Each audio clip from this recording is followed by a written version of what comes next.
Once upon a time, there were two best friends. One of them had a computer and the other one sucked.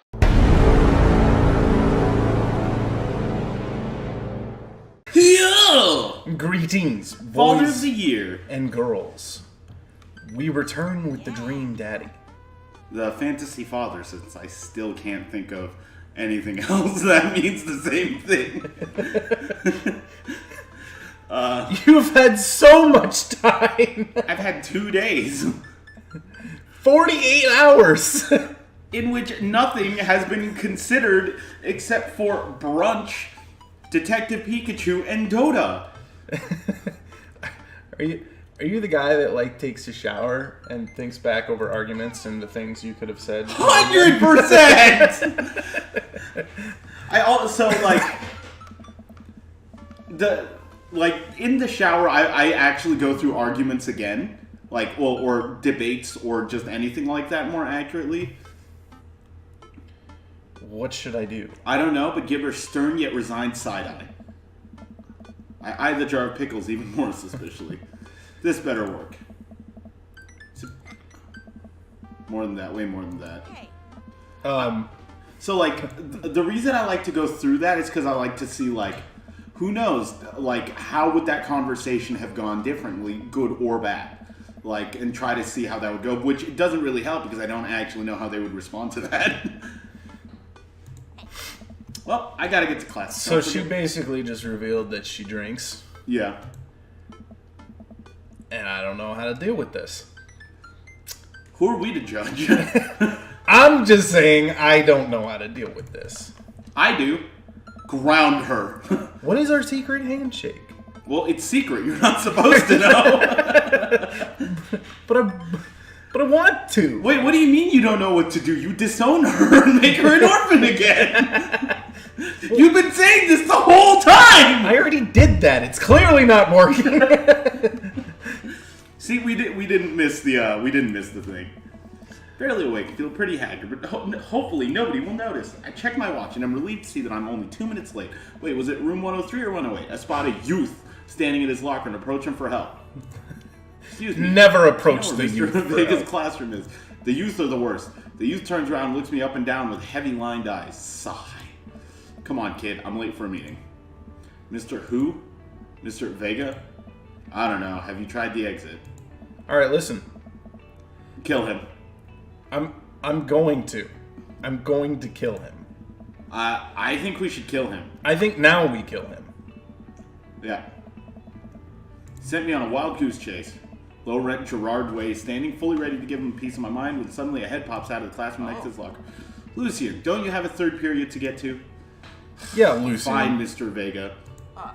Wow. Now I'm officially 10 minutes late. I glare at him as he walks away. We're not cool. You must be Goblin. The period's almost over. Do you mind waiting in the back?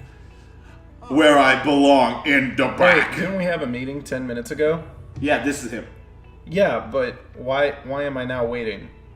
Because the period's almost over. He's probably going to wait for, the next opportunity or something. Yeah, okay, whatever. I might get stuck in this. Alright, where were we? Now, who can tell me about the unreliability of the narrator and J.D. Salinger's Catcher in the Rye? Yes, Colin? Colin stands up and does the thing where he blows into the crook of his elbows to make a fart noise. The whole class erupts in laughter. Alright. You know, I gotta say, I don't remember kids being like this. Yeah, me either. I still don't like them, but I don't remember them being like that. Yeah, give me a reason to hate you more. Also, Catcher in the Rye. Garbage. Okay. Alright, let me in it. Let me at him, coach. Right, let me at him. We're gonna do this now. So I apologize in advance for everyone who's looking for the sick gameplay. But me and Miguel, we got feelings about Catcher in the Rye. All bad feelings. Serious feelings about Catcher in the Rye. Here's my biggest issue with it. Get at him, boy.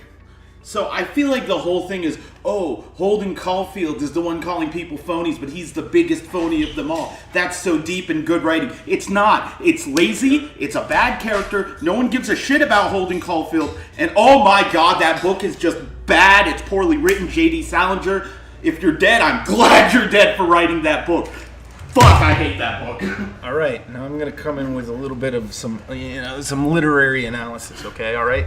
I'm going to talk about what he was just talking about. Yes, the point of the book is kind of addressing the hypocrisy, but it's also showing kind of a window to the soul of somebody who behaves that way and acts that way and why they behave and act that way. And even though they're trying to rebel against everything that everything else stands for, how they're just kind of a part of the system, and eventually behaving that way, you break. That's what happens. We get it.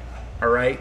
That said, could everyone stop sucking that fucking book's dick? Can we just stop? Can we stop that and Into the Wild? Both of those two books can suck my dick for once.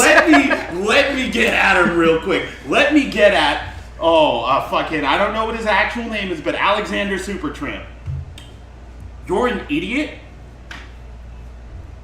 Oh my, I don't want to actually say anything I'll regret. Let's not speak ill of the dead. Yeah. All right. But that was easily one of the most ill-informed, poor decisions I think that has ever been recorded on a non-mass person scale, and personal.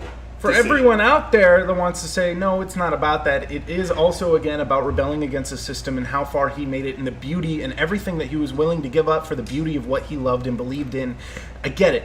Dude, I get it. But it's pretentious at a point. All right, listen, you ran quite a few cons. Nobody cares if your car ran great for the rest of fucking, not just your life, but everyone else's lives. Dude, just... why are we putting so much attention on these people who, instead of actually helping people, actually getting out there and making some change in the world, on this guy who very, very, very selfishly dropped his entire life, went out, made some stupid mistakes, and ended up dying in the woods? Again, I understand the basic themes and everything that everyone kind of praises and likes about it. I just don't agree with it. My personal favorite thing related to that book that either of us have ever experienced is you wrote your book report or whatever as a police report because he did a bunch of illegal shit and you got an F. I did. I got an F on that report. Because you weren't sucking the dude's dick. Yeah, I went to the principal on that one and I argued that, and they got the grade changed later. Because it was definitely the teacher that I had at the time had very strong opinions on the book, and so did I, and they did not mix well. Anyway, let's play a game about dating gay dads. Blanket saying that they're gay. That's true. They could be bisexual. They could just be bi-curious or experimenting. It's true. Or let's be all inclusive here. Or lizard men trying to figure out how we reproduce. Anyway. Remember to do the reading and answer the response questions on page 194 in your textbook. Nobody's listening. Or not, I guess. Mr. Vega turns to me and sighs. Oh. Middle school. Okay. Hold on. That fucking Nosferatu in the goddamn hallway was a middle schooler? Middle schoolers are literally the worst people in the world. Okay. As a former middle schooler, if we just ceased to exist at that time, I would not have been mad. Yeah, I worked in the Boys and Girls Club. I don't know. And the middle schoolers were definitely the worst section. Yeah.